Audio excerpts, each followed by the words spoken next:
Hi everyone, welcome to English 221 Shakespeare.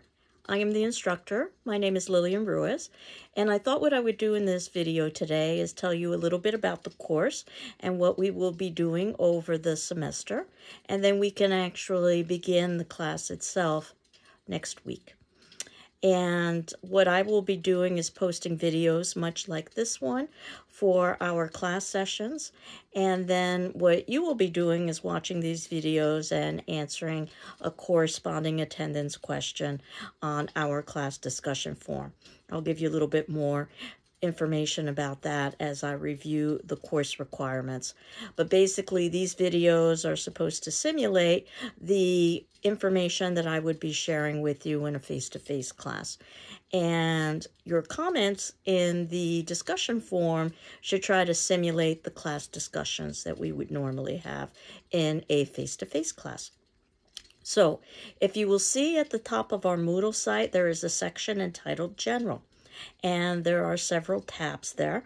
That section will always be available to you, and that basically is a way for you to navigate the Moodle site.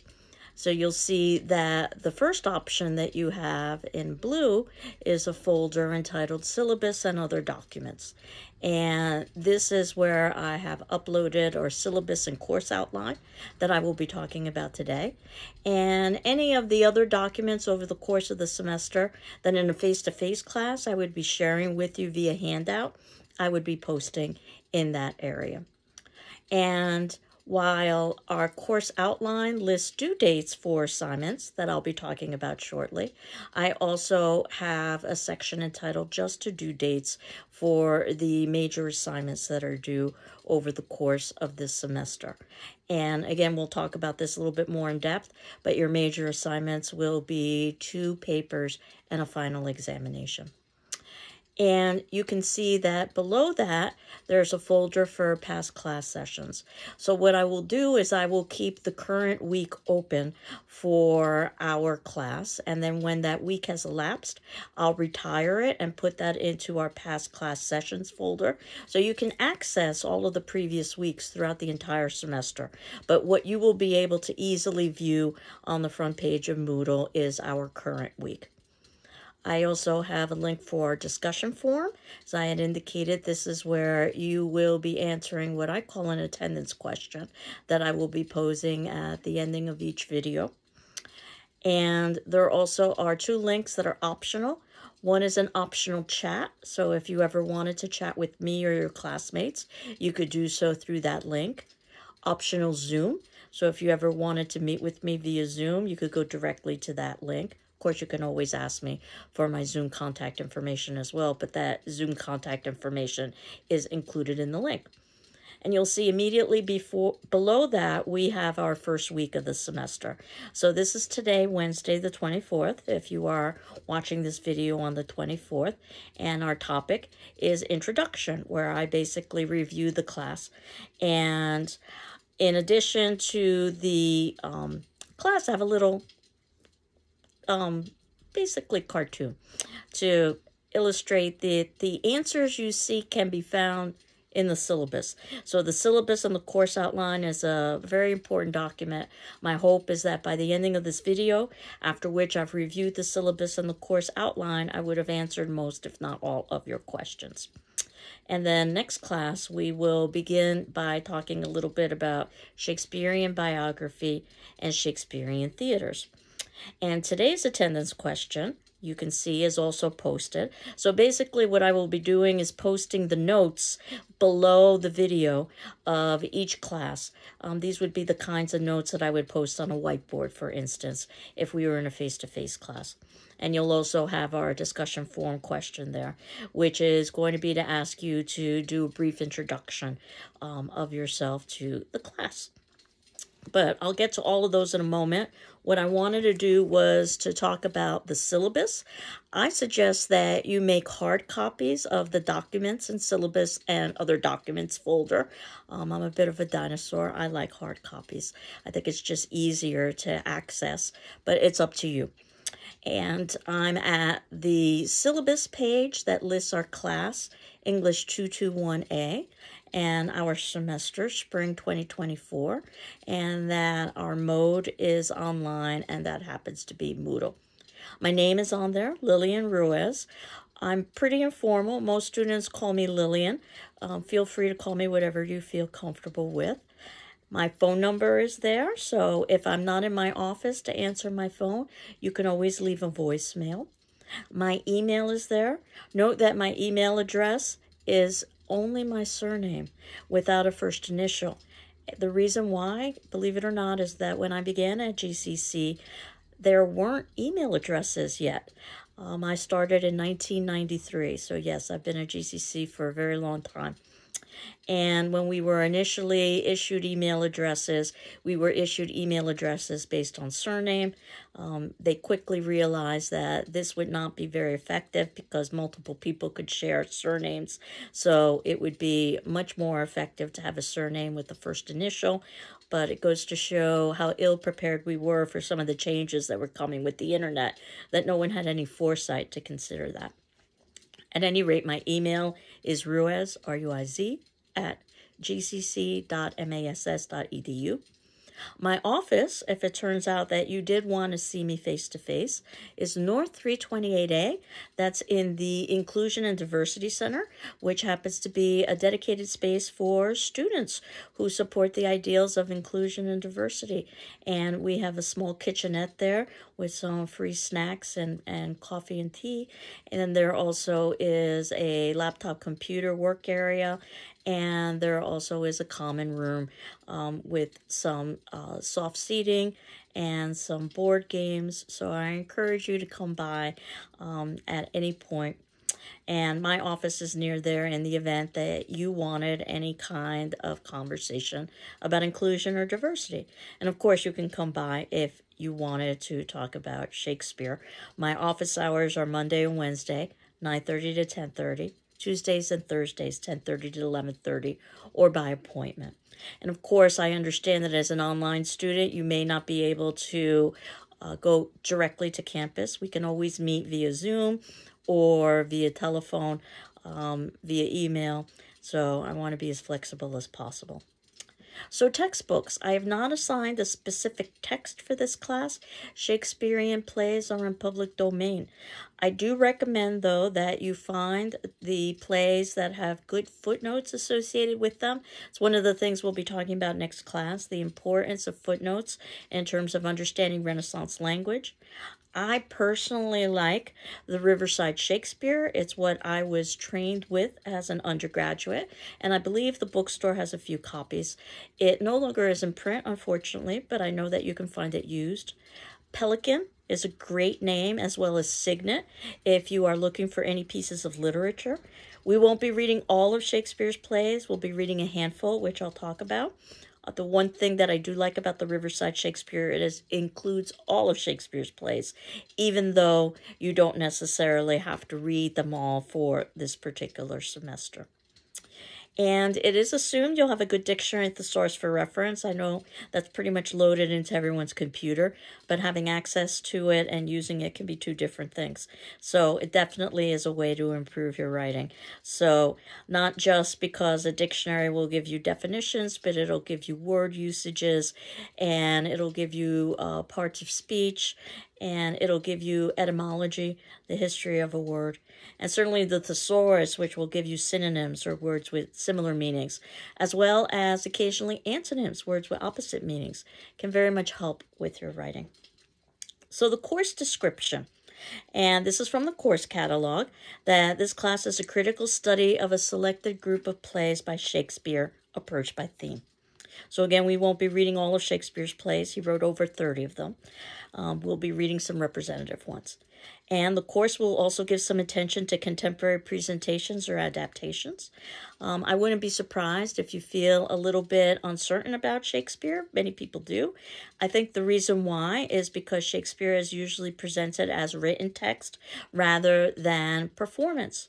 Keep in mind that Shakespeare wrote to have his plays be performed, so we will be watching performance in class. It would be ideal if we could see performance live. There's some logistical difficulties associated with that, but at least we can see some streamed from our Moodle site. And I think once you actually see the plays performed, you'll be able to appreciate the plays and the way that Shakespeare intended. There is a prerequisite for this class, English 112, 114, or 116. In other words, an introduction to literature class. So you should have already talked about what literature is and how to read it and how to write about it. So this, what we call a 200 level class, is a much more specialized area in literature. And what you've chosen is Shakespeare. If you think you have not met that requirement, please reach out to me as soon as possible. So learning outcomes as a result of successfully completing this course. You should be able to appreciate Shakespearean drama as enjoyable, significant, and relevant. And if not enjoyable, at least not painful. 2, examine the types of Shakespearean dramas that exist, which we will talk about next class. He wrote some comedies, he wrote some histories, he wrote some tragedies, he wrote some tragic comedies. So we need to define the criteria for all of those and then read some representative plays. Shakespeare also wrote some sonnets, some poems, and we'll also talk about those. How to read and understand Renaissance English. And Renaissance English is similar to our English, but not exact. So we'll talk a little bit about some of the challenges that Renaissance English might raise as a contemporary reader trying to read these plays and listen to these plays and watch these plays. Remember that Shakespeare was not writing for us in 2024. He was writing for his audience. So the language would not have been as challenging as it is for a contemporary audience, which is why footnotes are so important, because sometimes words had different meanings in the Renaissance than they might have now, or words might have been used in the Renaissance that are not used now, which again we'll talk about next week. Identify major themes and issues in the dramas, much like you do with every piece of literature. To recognize the relationship between Shakespeare's plays and our present-day world. There has to be a reason why we continue to read these plays, even though they're hundreds of years old. And yes, some of the plays might seem antiquated because the names are strange or the language is somewhat stilted, but the themes are universal and timeless. Just think about the idea of 2 young kids falling in love and the parents not approving. That probably is happening in high schools across America, and also as Romeo and Juliet. And to improve oral and written communication skills, which is on all of my syllabi. I mostly teach English classes, not surprising there since I'm an English faculty member, but I also teach communications classes. So I teach a class in horror film. If it turns out that you are a horror film buff, this semester I am teaching the class in person on Thursday evenings. So if you wanted more information about that and you're looking for a class, let me know. In the fall, I teach that same class, but I teach it online. So I'm trying to offer 2 different modalities. I also teach personal communication skills. So I teach classes in public speaking, and I also teach classes in personal communications. So I teach a little bit of everything. And you can see that my response about improving oral and written communication skills is not just coming from the lens of an English professor. It's something that I list on all of my class syllabi, regardless of the discipline. And we get a brief summary of what English 221 is. It's a general introduction to the content and techniques of Shakespearean drama. We will study representative sonnets, those poems I was telling you about, comedies, histories, tragedies, and tragic comedies. And the course emphasizes critical thinking, critical reading, and critical writing. Lots of criticals in there. Oftentimes, these are buzzwords that are used in higher education. And it's not about being negative as in criticism.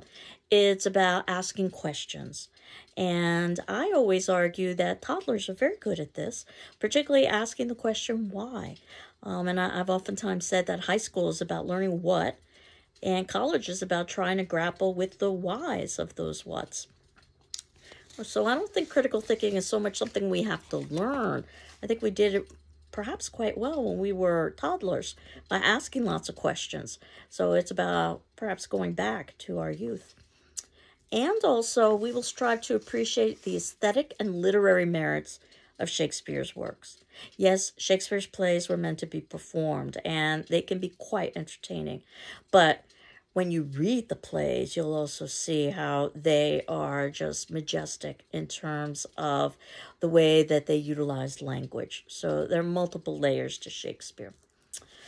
His plays are quite poetic, and he oftentimes used poetry within his plays, as we will discuss. So procedures, how will I run this online course, which is obviously different from a face-to-face course, but I'm trying to duplicate as much as possible what I would do in a face-to-face course. So I'm going to post a video much like this one, discussing class material. At the time, our class would normally meet if we were meeting face-to-face. So if we were meeting face-to-face, we would meet Monday and Wednesday at 8 a.m. So I'm sure some of you are thinking, oh, thank heavens we're not meeting face-to-face. So I will be posting a video by that time, Monday, Wednesday, 8 a.m. In fact, I'm going to try to post the video the night beforehand, but certainly you can expect that there will be a class video for you to view on Monday and Wednesday at 8 a.m. And you have 48 hours in which to watch that particular video and answer its corresponding attendance question on our class discussion form. If it turns out that you need additional time, just ask me for an extension. I'll be happy to grant it to you.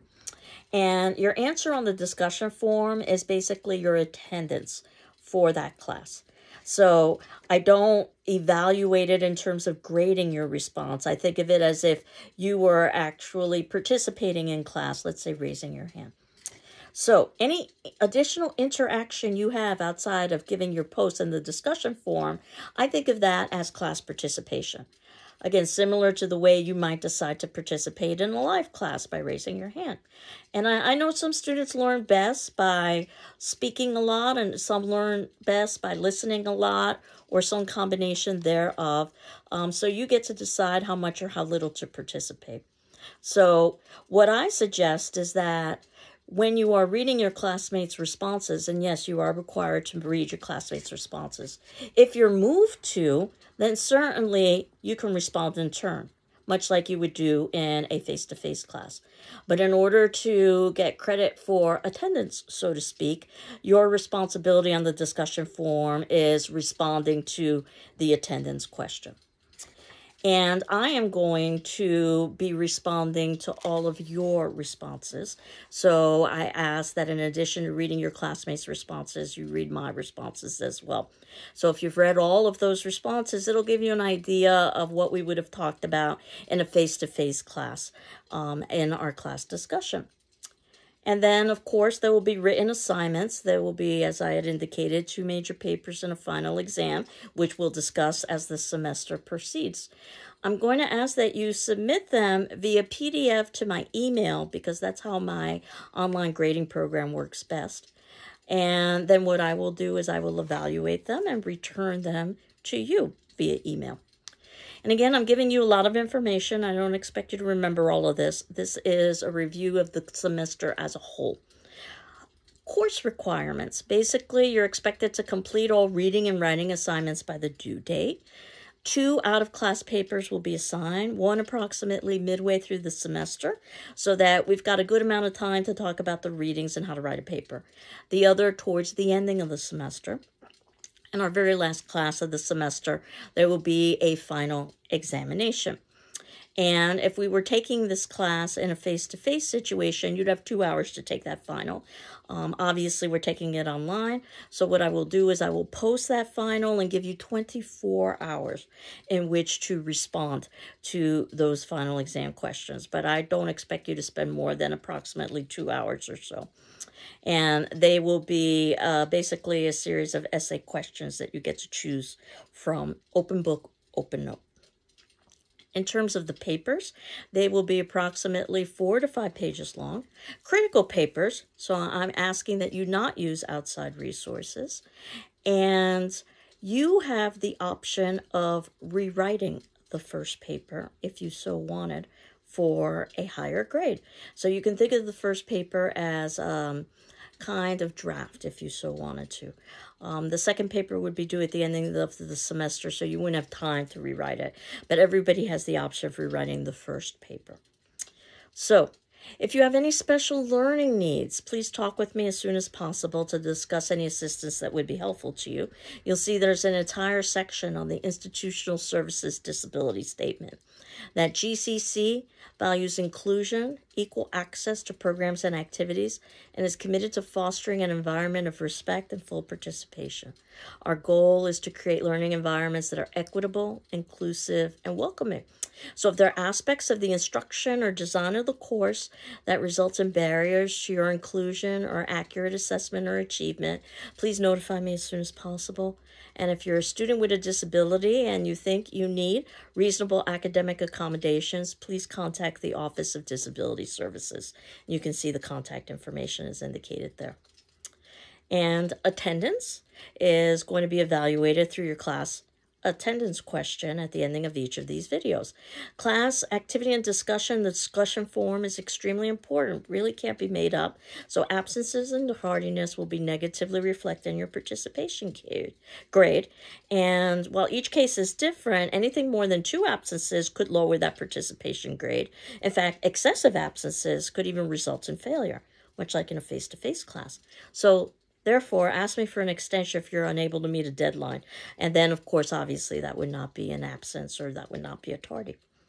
So consultations, as I had indicated, you can meet with me during my office hours if that's possible for you, or by appointment.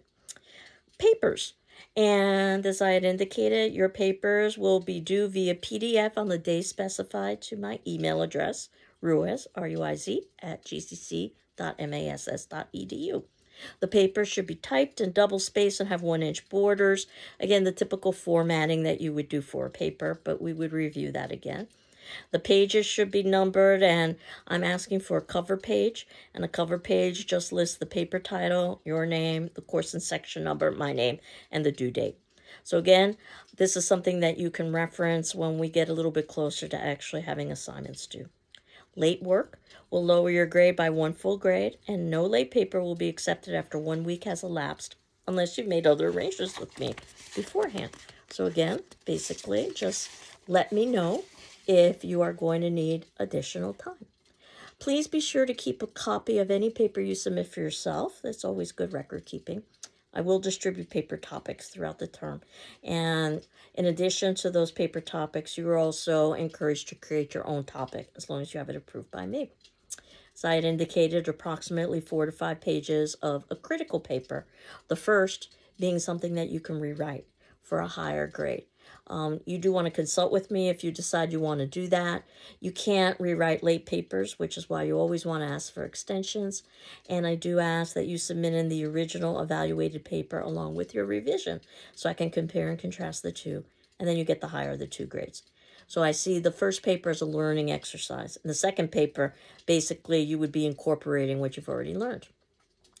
So I'm going to skip the plagiarism section, talk a little bit more about that next class, and talk about the grading. These are approximate percentages. So 25%, that participation, the discussion form, your attendance, in-class assignments and activities, and so forth. Paper number 1, 25%, which you can rewrite. Paper number 2, 25%. And then finally, the final examination, open book, open note, 25%. For an A, excellent, a B, good, C, satisfactory. And yes, there are letters that follow C, but I prefer not to reference them, especially on the first day of class.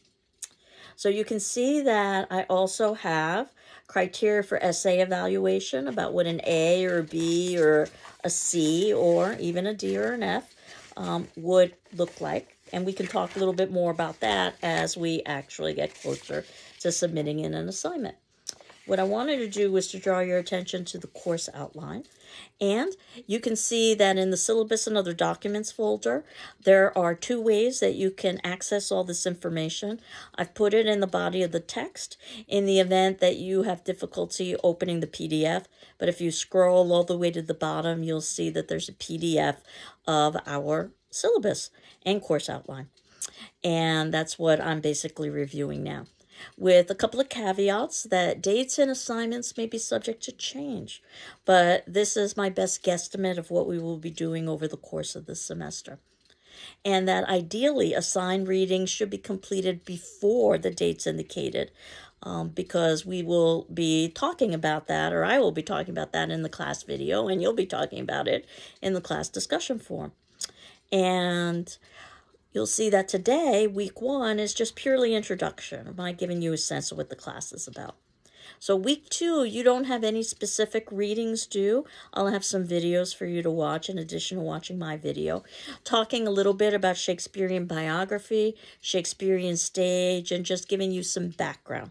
What I recommend you do is that second week, you read ahead so that you've read the sonnets that we will be talking about week 3. And I have selected 6 sonnets. Shakespeare wrote quite a few of them. And the sonnets are referenced by their number because none of the sonnets were given titles. So we either refer to the sonnet's number or we refer to the sonnet's title. And you can see we're reading sonnets 15, 18, 20, 127, 130, 151. You can find that in lots of places. I will be providing you some online links next class as well of some places where you can find the Shakespearean dramas and also where you can find the sonnets. Though again, I'm a bit of a dinosaur. I like using paper. So I recommend that you have access to a paper copy, but it's ultimately up to you. And you can see that we've got 2 classes devoted to the sonnets. What would be ideal is that while we have the sonnets scheduled for the 5th and the 7th of February, by the 5th you would have read all of the sonnets, even though we're talking about them for a week. And what would be ideal is week 3 that you are reading ahead and that you can complete A Midsummer Night's Dream, which happens to be our first play, by the 12th of February, which is when we are first assigned to talk about it. And we've got basically 2 classes or so, or I'm sorry, 2 weeks or so devoted to each of the plays. So this gives us enough time to talk about the plays in their entirety and also to watch performances. And again, what would be ideal, though I'm aware that the world is not always ideal, is as we are talking about A Midsummer Night's Dream in week 4 and 5, you are at home during those weeks, not reading Midsummer Night's Dream, but you are preparing and reading the next play, which happens to be Much Ado About Nothing. And A Midsummer Night's Dream and Much Ado About Nothing are Shakespearean comedies. So we'll talk a little bit about comedies and why we're beginning with comedies. And again, we'll talk about performance as well as talking about the plays themselves. And as we continue on, you can see that our next play after Much Ado About Nothing, and we've got 2 weeks associated with Much Ado About Nothing. My hope is that as we're talking about Much Ado About Nothing, you're reading the next play. That happens to be Richard II. This is a Shakespearean history play. It just so happens that Richard II falls during our spring break. So this gives you additional time to read Richard II, which might not be a bad thing. Shakespearean histories are known to be rather complex and lengthy.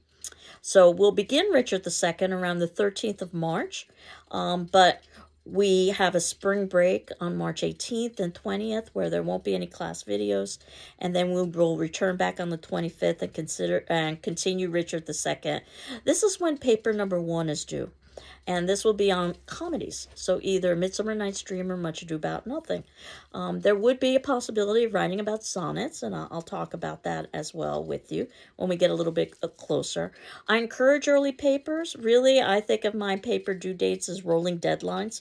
So I chose the 25th because basically by that point, we will be about more than midway through the semester, and you should have had plenty of time to read the comedies and to think about them. I very much hope that you submit in your paper before spring break rather than after spring break, which is when I have it listed as the 25th. So if you handed in your paper before spring break, that would be the 13th of March. But again, if it turns out that you would prefer to use the spring break to write the paper, then you can hand in the paper after spring break on the 25th. Now, anything that's submitted after the 25th, I'm becoming a little bit anxious because ultimately we are more than halfway through the semester. So you definitely want to be talking with me about what's happening and asking for extensions past that.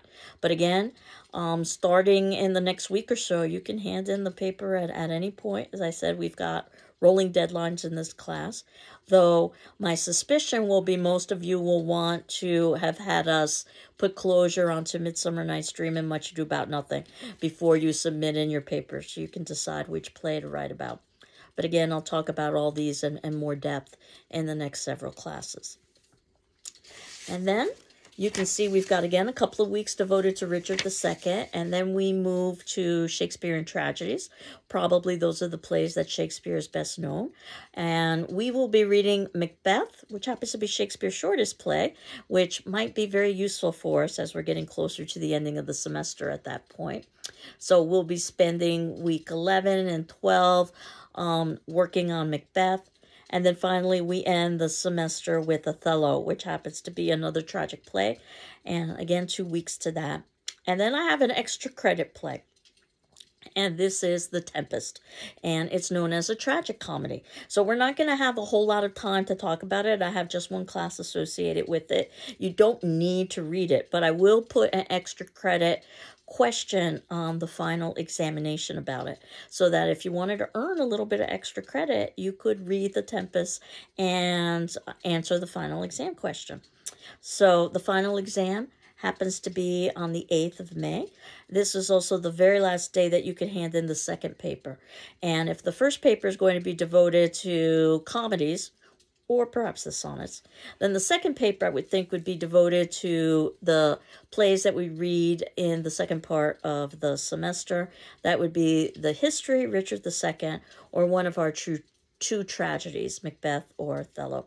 Again, early papers encouraged. We've got a rolling deadline, but the 8th is the very last day of class, and that is the very last day, May 8th, that you would be able to hand in your second paper.